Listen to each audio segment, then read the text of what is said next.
Hi, we're the Psychic Twins. I'm Terry. And I'm Linda. Well, this is a sad and horrifying story. After decades of abusing and torturing their 13 children, David and Louise Turpin were arrested in California a couple weeks ago. Their 13 children, ranging from age 2 to 29, were rescued on January 14th from the Paris, California home. The pair have been charged with multiple counts of torture, false imprisonment, and other charges against their children, including sexual abuse. Both have pleaded not guilty to the charges they face. If convicted, the couple faces 94 years in prison. Well, the father, David Turpin, is 57 years old, and apparently he was getting a job transfer from California to Oklahoma. The family was all packed up in boxes. They were ready to move out of state. After planning for 2 years, one of the daughters, who was 17, managed to escape out a window and call 911 using a cell phone she found in the house. Now, she told police she thought she was risking her life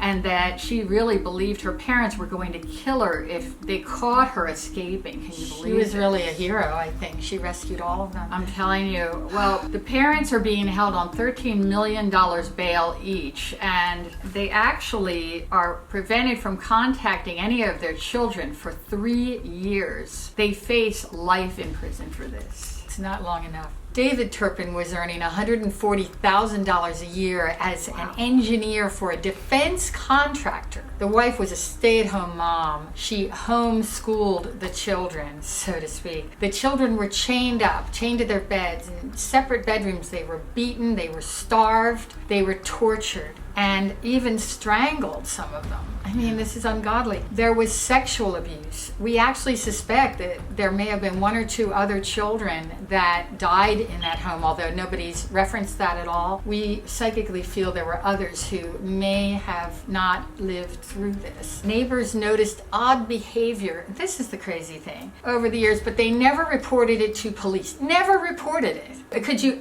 not call the police if you're seeing this every night? Little kids marching. You guys know that we talk about psychic intelligence in almost every video, and we feel that everybody has to dig deep and really get in touch with their psychic intelligence, their intuition, so that they recognize signs of abuse like this, and this kind of thing will never happen again. Oh God. The kids would sleep apparently all day long, and they'd be forced to march around the house for half the night, every night. Nobody saw them. The neighbors rarely saw these kids. They didn't even know they had kids most of the time because they were never allowed out of the home during the day. They were homeschooled. They were homeschooled. Authorities never checked on them, even though they had something they called the Sandcastle Day School. Sounds really cheery, doesn't it? Well, it was a house of horrors, and the police never checked on them. Unfortunately, homeschooling laws are incredibly lax, and nobody was even, called to check on them as part of the homeschooling laws. I couldn't believe that. It helped the Turpin family get away with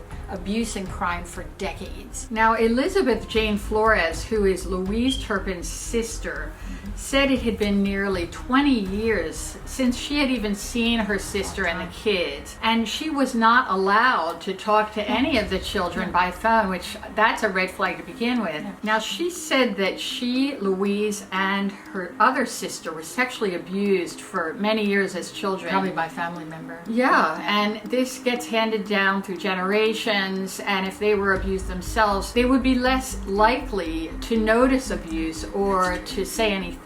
Well, apparently they would take all 13 children on trips to Disneyland and Las Vegas, and all the kids would dress alike, for these appearances. Like thing 1, thing 2, thing 3, thing 4, all the way up to thing 13. And because they were just things to these The parents would do a renewal of vows every year, and this Elvis impersonator would be there every single year that they did this. And no one noticed anything with the kids, that they said they looked thin, they looked pale, but other than that, they didn't see see any signs of abuse. The parents apparently wanted their own reality TV show. Now, this is interesting. According to the brother, the mom was obsessed with the hit series Kate Plus 8. You may have seen that on TV a number of years ago, an Octomom. And Kate Plus 8 focused on Kate Gosselin raising 8 children. She told her brother that she desired reality show stardom for herself. And this is what the brother said, quote, "I believe that my sister wanted a reality TV show because the very last conversation that I had with her before all this happened, she did actually say that she feels that they would be perfect for TV at one point." Meanwhile, her other sister, Teresa Robinette, told NBC, "We always thought that she was living the perfect life." Can you imagine? She would tell us that they would go to Disneyland all the time and even to Las Vegas. And she was not allowed to see the kids for 20 years, which is a big red flag because she was close to her as a child. And I mean, there were so many missed opportunities here. It's so sad. The cops searching the house discovered hundreds of DVDs, including a lot of seasons of Kate Plus 8. Of course, they would dress all the children alike for the outings, and they posted videos of their trips to Las Vegas and Disneyland,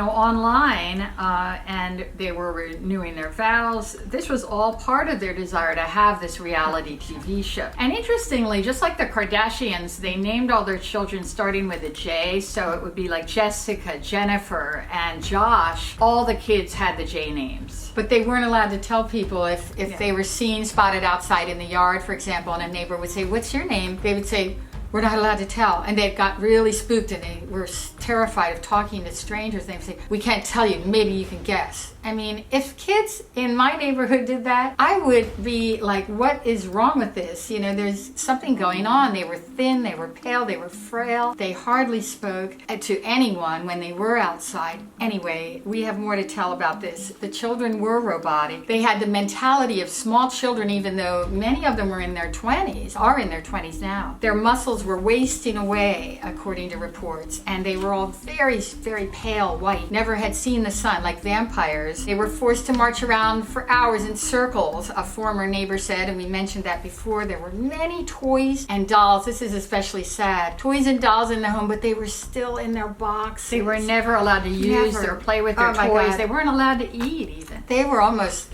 kept like dolls in their boxes, never allowed to go outside and have a real life, but they were abused and tortured, and that makes it so much worse. But what a strange case this is. They were like prisoners in their own home for decades. Totally. Well, how did so many people miss the signs? These children are survivors, and we pray that they can start healing and get the help that they need now that they're in the hands of people who care about them. If you suspect any child is being abused, pick up the phone and call Child Protective Services or call the police, call law enforcement if you think a child is in danger or an imminent threat. You can get a welfare visit. If you see something, say something. Yeah, absolutely. You can make a difference in a child's life. Every state has a website dedicated to highlighting the warning signs of child abuse, emotional, physical, sexual abuse, and neglect, and how to report it. In California, for instance, there is the California Emergency Response Child Abuse Reporting Telephone hotlines, which anyone can call to report anonymously. So don't worry, your name won't be mentioned. You won't be retaliated against if you call. This is going to make a huge difference. And every state has their own hotlines to report abuse, so please pick up the phone, guys. Yeah. Here are some signs to look for abuse. If a child lacks personal hygiene, if they're dirty, if they have injuries or bruises, say something. There's a change in behavior in this child. If you notice fear or depression that goes on for days or weeks, please report it. If you notice they're regressing to younger age or younger behavior, if the child has a fear of going home, that's a red flag right there. Yeah, and teachers should be alert to this too and report it to the CPS, Child Protective Services. If you notice changes in eating patterns for the child, if you notice changes in sleep patterns, patterns, if they're starving, if they're painfully thin, if they're not coming to school or they stop coming for long periods, that is often a sign of neglect or abuse at home. If the child's grades are taking a dive, notice that. Look for that in your own children. Risk-taking behaviors, for example, if they take risks they never took before, or start cutting themselves or abusing themselves, that's another sign for abuse at home or neglect. If there's inappropriate sexual behavior, usually with other children, that's definitely something to report. Does he or she retreat or isolate from family or other people? And that is a warning sign too. So be sure to report any odd behavior that seems abusive to teachers or CPS. And don't be a bully, you guys. You never know what someone is going through at home. No. And abuse can lead to suicide, and it often does. I wanted to talk about just the update real quick. We have very encouraging news about an update in this case, you guys. Yeah, an update as of the 17th of this month, February 17th, 2018. The Turpin abuse case prompted a state bill to tighten regulation of homeschools. It's very positive, we think, but these laws need to change. I don't think nearly enough is being done to check in with these homeschools, because a lot of them are just excuses to receive money from the government or to abuse children and get away with it. I want to just say thanks for watching, and it's really something that we're going to keep an eye on. This Turpin case is quite an alarming development in a state that should not have had this happening for decades. So we wanted to just tell you a little bit about it. And this could happen in any state, in any home. Yeah, and so just be very watchful. Thanks for watching, you guys. Hit like and subscribe. And we'll see you in the future.